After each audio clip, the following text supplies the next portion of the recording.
I'm the fill-in speaker for Johnny Deutsch. And I'm going to present the work on attacking power grids, but not on the usual way. This is actually unpublished work. It will be published in 2 or 3 weeks at EXEC in Orlando. And as a tragic irony, the conference should actually happen in Puerto Rico, but their power grid was blasted away by a hurricane. So they had to move the conference on very short notice. And I will talk about Blackout. So usually when it talks, power grids are actually very interesting. Power grids are probably the largest man-made control structures that predate the internet by decades. And somehow they manage to control this whole decentralized system without modern telecommunication networks. So historically, they started as small islands. You had like one power plant connected to a few hundred customers, and then you had another power plant. And this soon started to connect these power plants together into larger grids. So they have shared resources. They can share peak or intermediate resources. They can have some kind of fail-safe by having power plants jump in for other ones if they go down or if they need maintenance. And currently, when power grids are in the media, it's mostly about the transformation into the smart grid. However, the smart grid is more like is a collection of fuzzy concepts. The only thing that materialized so far are probably smart meters. And they are currently rolled out on some points faster or slower, but the whole concept entails much more. And of course, you will find media reports that also talk about the cybersecurity of the grids. That has come recently to attention of mainstream media and different agencies. And new studies and incidents are reported every few months. So there are fears about cyber attacks on the power grid. However, they mostly mean hackers attacking classic IT infrastructure. So like in the case of the hack of the Ukrainian power grid, these were just, they used phishing to get VPN credentials to log into control systems of a distribution substation and then do bad things there. In this talk, I will stay with the dumb old grid or feature grid or whatever you like, legacy grid or whatever you like to call it. But first I will have to explain a little bit how power grids work. So bear with me and we'll get to the attack later on. So basically, it used to be this very strict top-down approach. You have a few big producers, power plants, then you have some transformers, you have a distribution, you have a transmission grid that transfers the energy with high voltage over large distances, and then you have a cascade of transformers to mid-voltage range, a distribution network like in a local area, and then you have like smaller transformers like for a block in a city that then transfers everything to low voltage. When power grid technicians speak about low voltage, this still means it will kill you. It's not that low. This is like the classic approach. Actually, it looks like more messy like this. In recent years, we added wind farms and photovoltaic plants or systems also at the bottom layers of the power grid. So how is a power grid controlled? How the power grid has no means in storing large amounts of energy on short notice. Basically, all the energy that is used has to be produced at the very same moment. So there needs to be some mechanism to control the power grid and to measure how much energy is used or how much deficit there is. And you might think, well, we just look at the voltage.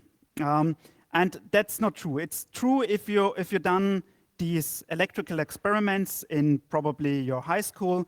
Then you had something like this, a disconnected circuit, then of course the bulb doesn't light up. You connect one bulb, then it lights up. But if you connect two, they're also lit up, but they have less intensity.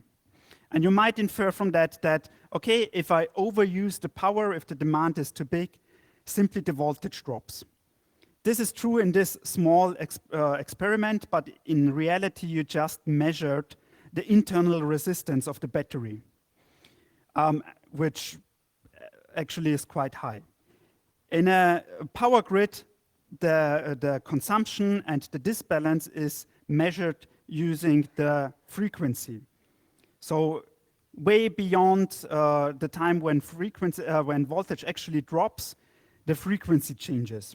And here's why. This is short introduction on physics of a power grid. So basically you have turbines that are connected to generators. And this generator, they spin and they produce energy at the generator.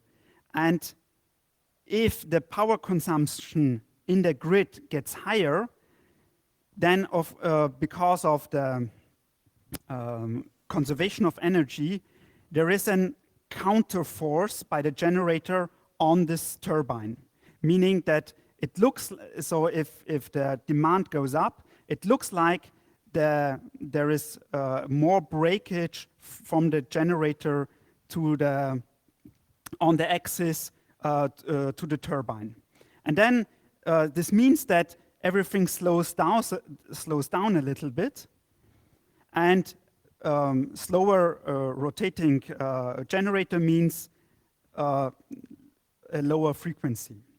If you produce too much, then this apparent counterforce by the generator gets less, and then everything starts spinning up faster. And this means that if you produce too much energy in a grid, then you change the frequency up, and if you produce not enough energy, this means that your frequency drops. And so the whole the basic control systems of a power grid just watch the frequency and derive if they need to increase the steam levels on the turbine, for example. So a synchronous grid is a little bit more complex as well. So we don't only have to maintain this equilibrium between production and consumption, but we also have to have all the generators in a synchronous grid running at the same speed and at the same phase. Meaning, since this is alternating current, you cannot have a high peak at one generator and a low peak at the same time on another generator, because you basically create a short circuit through these two generators. So this means that you have to carefully synchronize them and keep them synchronized. Luckily, once they're synchronized, the power grid tucks them into phase. But initial synchronizing can take minutes or more for a generator, depending on the size. So keeping this equilibrium is kind of hard work and is kind of guessing work. So usually you have in a power grid power plants that that produce energy very cheaply, but most of the times cannot be controlled easily, like a nuclear power plant. Basically, you turn it on, you have 1.1 or 1.5 gigawatts of power, but you need to trace the demand exactly, otherwise the frequency in the grid will start to drift. So power grid operators have models where they try to predict and forecast the power consumption. There are things like if it's a weekend or a weekday, if it's holidays, what's going to be the weather like. Even things like solar eclipses have to be taken into account. And so then the power grid operators try to match this by having like the base load covered by this very cheap but uncontrollable power plants, and have the peak load taken over by smaller, faster turbines, like gas turbines. They're expensive to operate, but you can control them within seconds, 15 seconds or something like this. You can change the power output of them. So you always have a little bit of this fast generators and then mix them with slower behaving, slower controllable, but cheaper ones. And with this, they try to match the power consumption and to keep the frequency stable. So another hard thing is that, for example, the European power grid is enormous. This actually is an older map. Currently, you have Turkey connected as well. They have been observer for a long time, but I think they're now a full member of the ENTSO-E power grid. And this means whole of continental Europe and parts of Northern Africa are actually one synchronous zone. We all have the same 50 hertz frequency in the mains, and we all have them aligned to the phase. Why do you do this? Well, with AC power, it's easy to transform to higher voltages. This means it's easy to transport. And so it's easy to interconnect all these large areas. I have a second map, which actually shows transmission lines. So these are just the bigger transmission lines. And so it actually has an interactive map on the web page showing all these connections. You can zoom in even and see where these tie lines are actually built. And with some operators, you even have live or semi-live data showing you the utilization of different lines. Like in Eastern Germany, there are operators that give you a little bit time delayed, but you get more or less real-time data about the tie lines and the usage. So this is an enormous thing, and it's sometimes tends to fail, and so you need emergency protocols to keep everything in line, and if something should happen, you need a way to automatically or semi-automatically react and protect the other parts of the power grid. Why? Because if the power grid falls apart, booting it up takes very, very long. So for example, in 2003, there was this massive power outage in New York, upstate New York, Quebec. So then the big Northeast blackout in the United States. And this was caused by a cascade of events. So basically their monitoring system failed. They didn't notice that the imbalance was growing and growing. So the tie lines connecting different parts of the grid were transporting way beyond their limits, meaning they're heated up. And when metal heats up, it usually gets longer, so it sank down into trees, produced a short circuit, tripped, And when one line failed, the load that was transported by this one line automatically switched uncontrollable to other lines. And then these lines start failing. And if you look at the report, either from the Northeastern blackout or for the 2006 European incident, you see then, like in 2-second time frames, one substation and one tie line after another giving up, because this apparently is the latency of the circuit breakers. So in the Northeastern blackout case, it actually meant that people in some parts of remote Quebec and United States were without power for almost a week. In New York City, it took, I think, a day or a day and a half to restore power. Why is it so complicated? Basically, most power plants need power to actually start up. There are only very few power plants that are black start capable. And what you basically do is you start with these power plants, and then you start connecting one power plant after another into this grid. And at the same time, you have to add an appropriate amount of users to keep, again, the balance between usage and production. The European incident wasn't that bad in 2006. Basically, they had to deliver the Norwegian Pearl, a large ship, near Hamburg to the North Sea, and there was a high tide or high water, and they needed to, for security reasons, to disconnect one of the tie lines, and they calculated it wrong and set off a similar chain reaction. In that case, actually, Europe split into three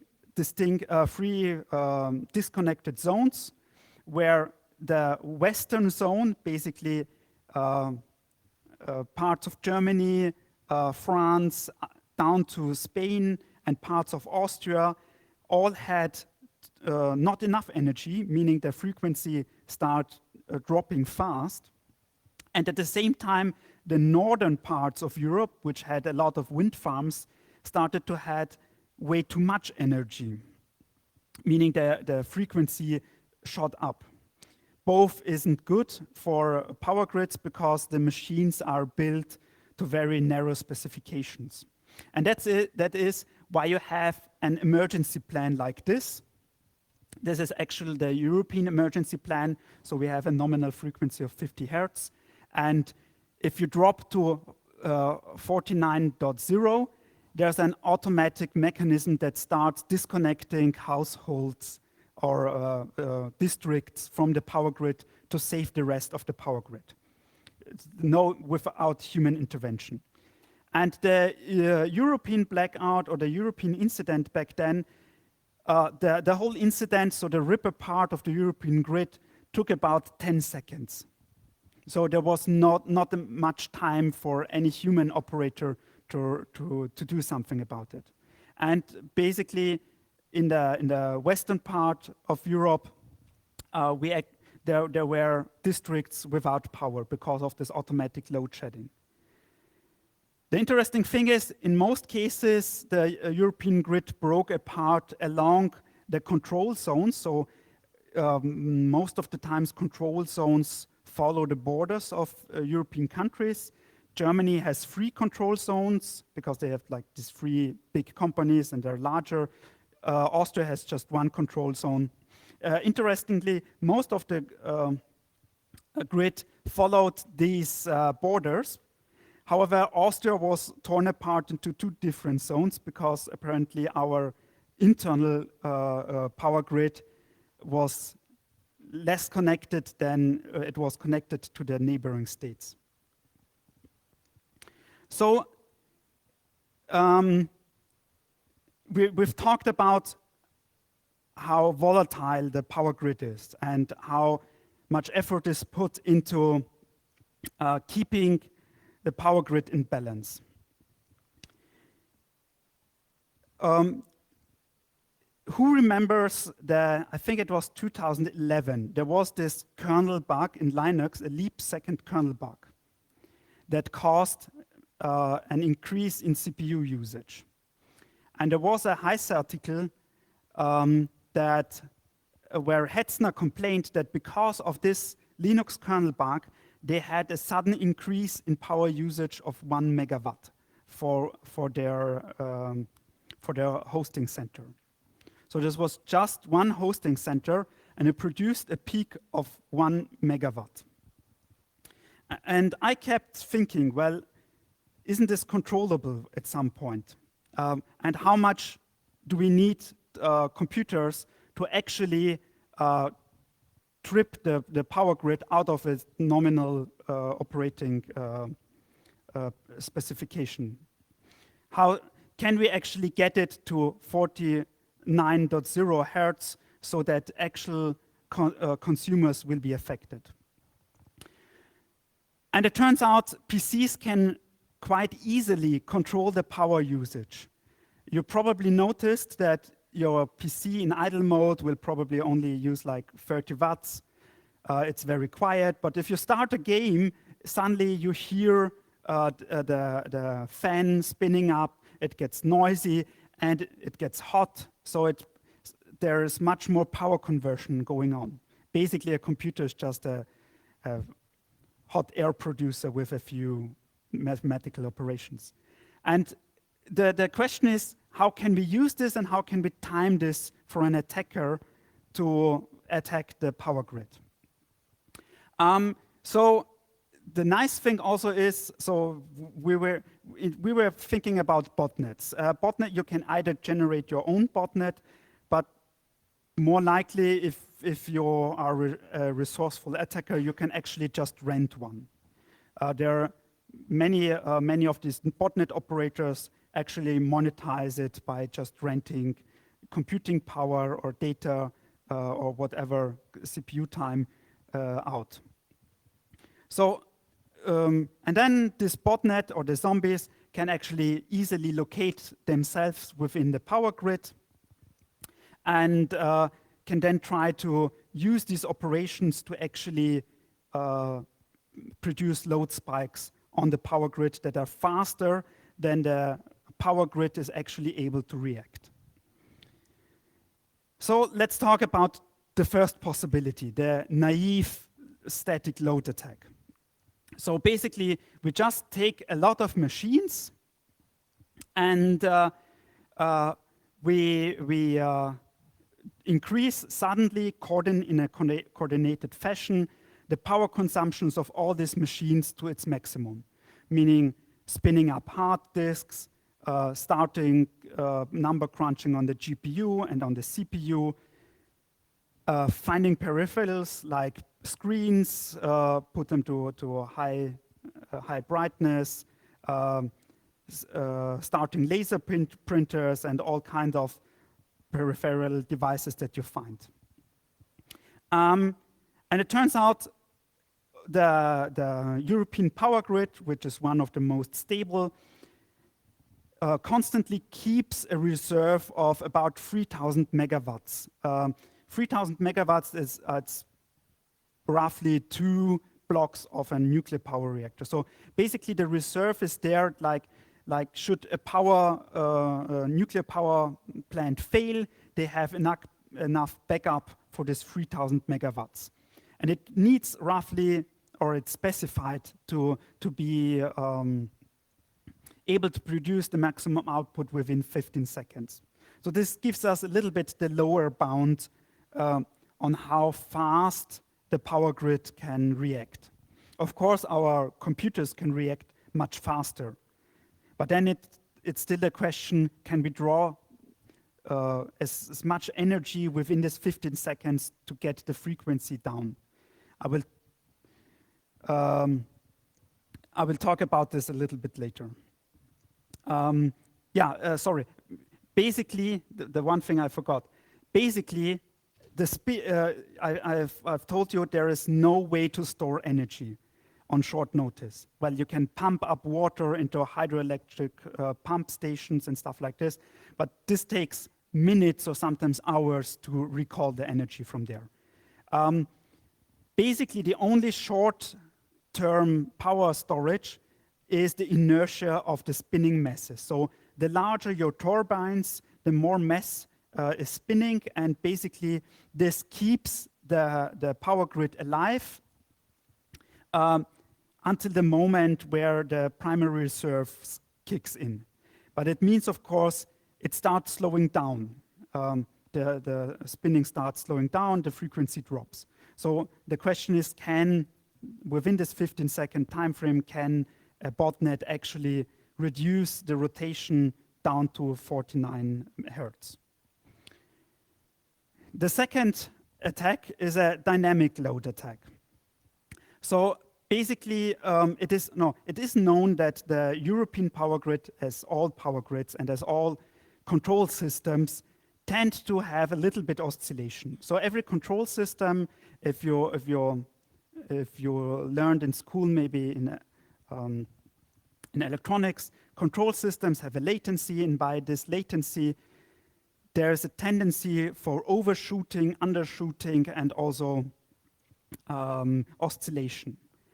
And some of these oscillations are actually known in the European power grid. And they manifest often before a major incident in the network. And an attacker could actually try to use these oscillations to get them bigger, to tuck them and get stronger until it hits one of these barriers where the network starts to fall apart. On the other hand, the dynamic load attack can also try to be slower, meaning you can try to not attack the oscillations and use the oscillations to your purpose, but you can try to use this upspinning of the primary reserve. So I told you about 15 seconds until the primary reserve is at maximum, or is supposed to be at maximum. But what if just before these 15 seconds are over, the botnets drops the energy usage again. So then we have another 15 seconds of too much power consumption. And we can repeat this until we again hit some of these thresholds. And the third one is trying to attack the different control zones and the tie lines between them. So in this European incidents, we have seen that the weakest points seem to be the connections between the different control zones, except for Austria. And so what an attacker could try is to modulate the power of this botnet counter to what it does in the other one. So meaning at one part they are at the very low, at the other one they are very high, and then they switch places. And by modulating it in this counter way, they can also try to trip one of the wires between, or the tie lines between the control zones.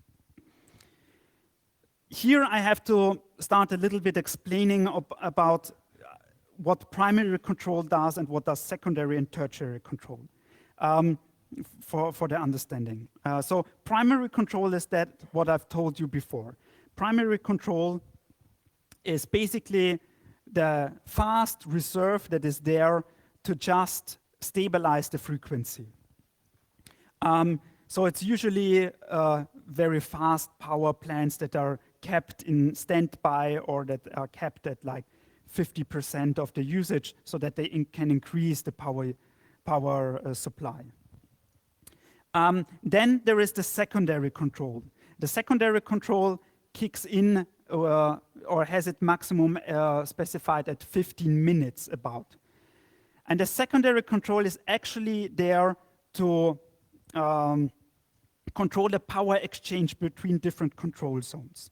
So this is also done automatically. So basically, let's say we have a scheduled power transfer between Austria and Hungary. And Austria produces more energy and transfers some power to Hungary. And now suddenly in Hungary, the power consumption increases. And then the primary control kicks in and all the power plants in all of Europe start spinning up or giving a little bit more power on the turbines. But this will distort the power transfer. So in this 15-minute time frame of secondary control, the system tries to equalize, we have too much power producing in Hungary and not enough in Austria to meet this scheduled transfer. And then it will give control signals to Hungary to start decreasing the production a little bit and to Austria to start increasing the production a little bit so that this scheduled power transfer is again met, the goal of this scheduled power transfer. And an attacker could actually use this to its advantage. Because basically what an attacker can do, well, the naive way would be, we know that the tie line between, or the lines between Austria and Hungary are already at some kind of maximum and we want to trip them. So one idea would be, okay, just increase the power usage in Hungary. But the primary control kicks in and equalizes it by increasing the production in all the power plants in Austria and in Hungary. And then only in the second step, it will, with the secondary control, it would try to equalize this again. So what an attacker can actually do is first increase the usage in Austria. And after 15 minutes, this will of course trigger the primary control in both states. We now assume both states are more or less the same size and have the same parameters. It will increase the power production in both areas. Then the attacker waits for 15 minutes until the secondary control kicks in and stabilizes the transfer so we've transferred only, we increased the power amount of M, but both zones start producing more of this power, and so only M half is additionally transferred over the line. In this case, since we did it in Austria, it's actually transferring less, again, half of this power. We wait until it equalizes by the secondary control so that the power transfer is again T, and then we revert the power modulation in both zones, and suddenly we have the standard transfer T plus the modulated power on this one tie line. And as I told before, there are some operators that actually have more or less live feeds on their usage of tie lines. So an attacker can actually get quite good information on which tie lines to attack and which doesn't make any sense. So how do we test this? We have now 3 attacks. There is no ethical way on that we can possibly test this without major disruption. So we did 2 things. We did the load modulation tests in our lab. So we took different hardware, we tested how fast and to which amount we can actually modulate the power consumption in software. And we used simulation models from the literature to estimate how the grid will react on it. And then we can use both these figures to estimate the botnet size that is actually needed to trip the European grid. I say the European grid, we simulated it with European grid models. However, the physics of power grids is the same all over the world. Just they don't call, in the United States, they don't call it primary reserve, they call it spinning reserve, but it's basically the same. So how do we test the client part, the power modulation? This is a crude model of a zombie PC, so we have like the power outlet, and we have one power supply, and out of this power supply, we have then additional DC converters for the CPU, the GPU, and the hard disk is mostly connected directly to the 12 volt and 5 volt rails. And in every of these power converting stages, we expect to have some capacitors in there, meaning that they will smear down these peaks that we produced there. So we have to measure this. So we built a measurement setup directly between the mains and the computer and try to figure out how fast and how big we can actually modulate the power consumption. So these are two examples. The left one is a gaming PC. The right one is a normal office PC, older type. And you can see that the power consumption can actually rise within 1 to 3 cycles. So at maximum, it's 60 milliseconds that we need to rise to full power. And with a little bit of combination of this was, I think, just CPU. If you add CPU, GPU, you can easily, with a gaming PC, you can quadruple the power usage from idle. And then we looked at different peripherals, and one stuck out very much, and this was laser printers. So laser printers have a fuse unit, and the fuse unit, what the fuse unit basically does is it heats up to 300, 400 degrees centigrade to burn the toner into the paper. And this heat up actually costs a lot of power and produces quite an impressive power spike up to 20 amps. It then equalizes again, but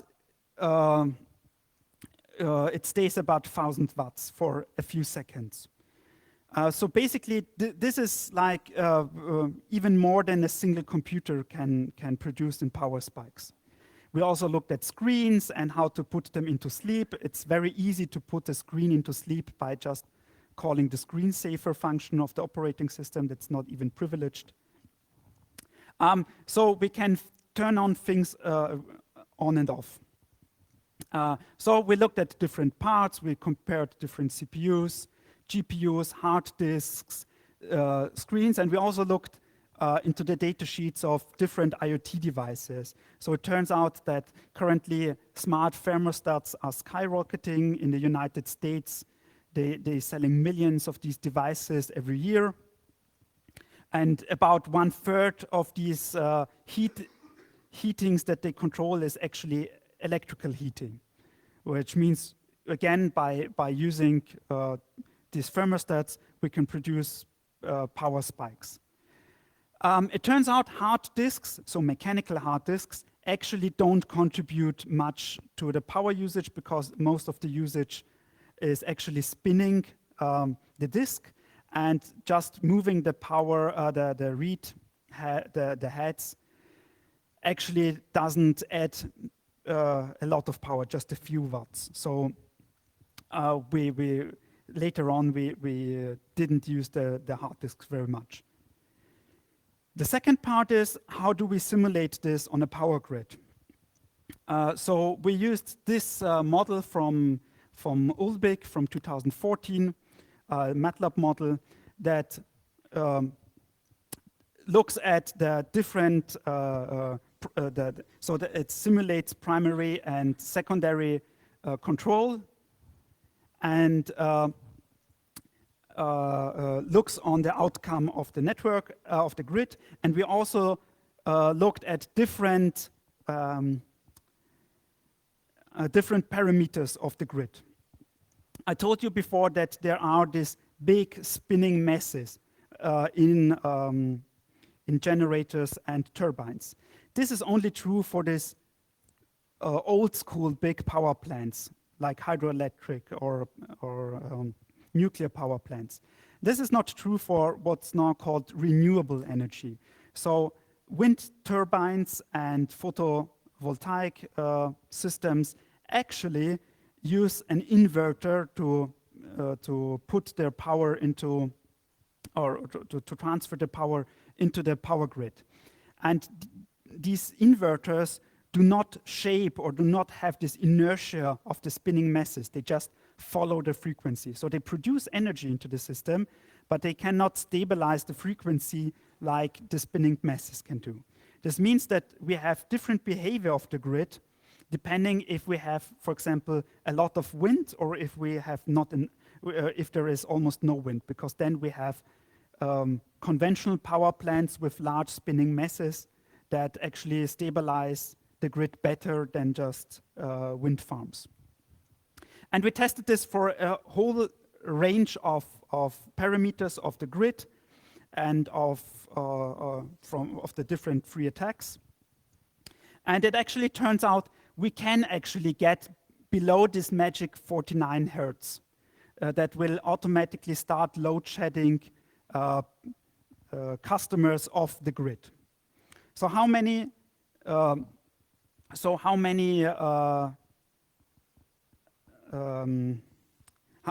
zombie PCs do we actually need?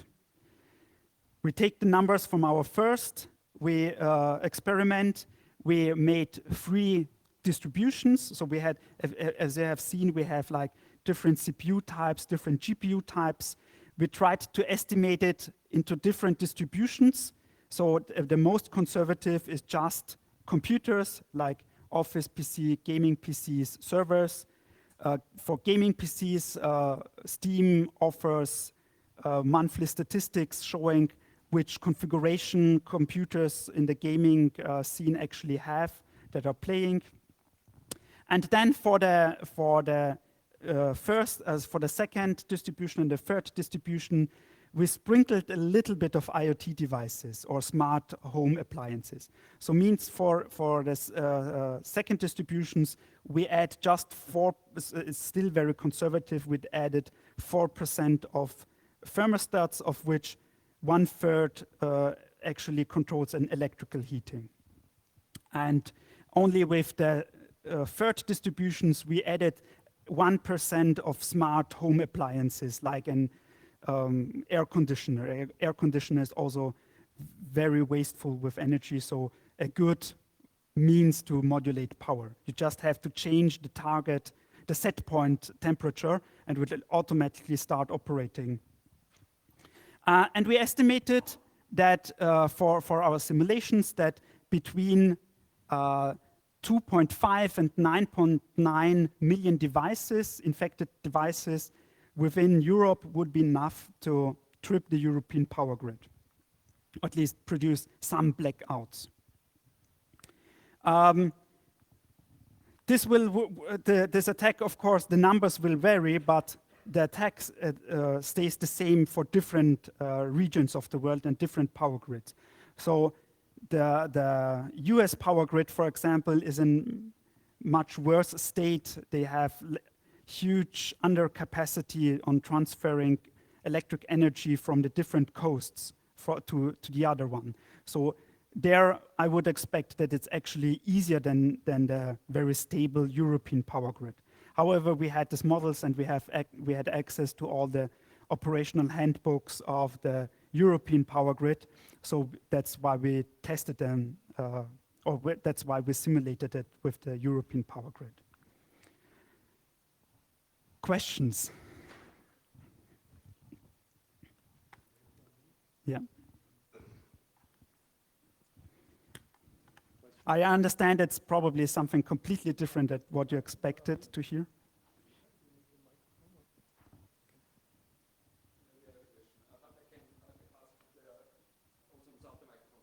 Why should I take all that effort to attack when I could find the vulnerability maybe at one of these power providers? Yes, exactly. So I was talking about this at the very beginning. Most people focus on the cyber part of power grids, like the digital interfaces of the control systems. And there is much work going on in this area currently. And we had some incidents like in the Ukraine, but they still had been very isolated. We wanted to show a different approach, one that does not that works without all the vulnerabilities that are in the control systems, in the digital control systems of the power grid.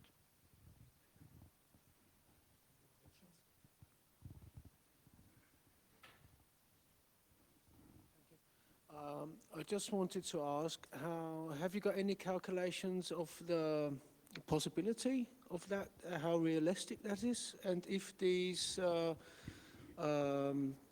bots have to be in a certain geographical zone? So yes, if you want to attack the European grid, you need these bots inside the European power grid.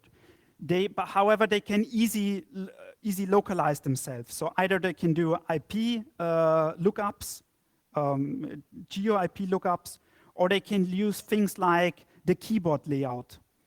This has been used also by malware to spread infections in a particular country, and it's turned out to be very effective in this language split areas of the world like Europe. It probably won't work in the United States. Yeah, so for the first two attacks, it doesn't matter where in Europe. The primary control kicks in at all power plants in whole of Europe because they all experience the same frequency. For this tie line attack, the third one, you have to be slightly better geolocated so that you can attack just different control zones within the power grid.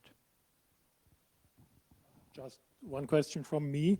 Wouldn't you immediately lose most of your attack capacity once some of the grid?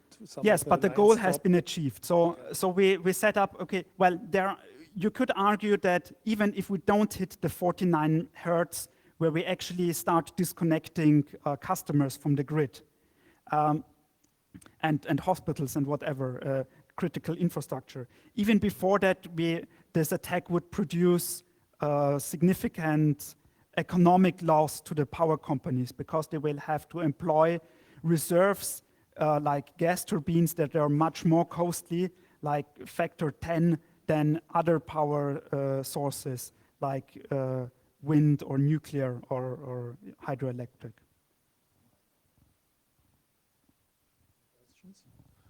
What do you expect? When will we see that? So I hope we will never see it. I know there is a talk about from Herbert Saurock tomorrow, I think, who is also expert on this large-scale infrastructure disasters.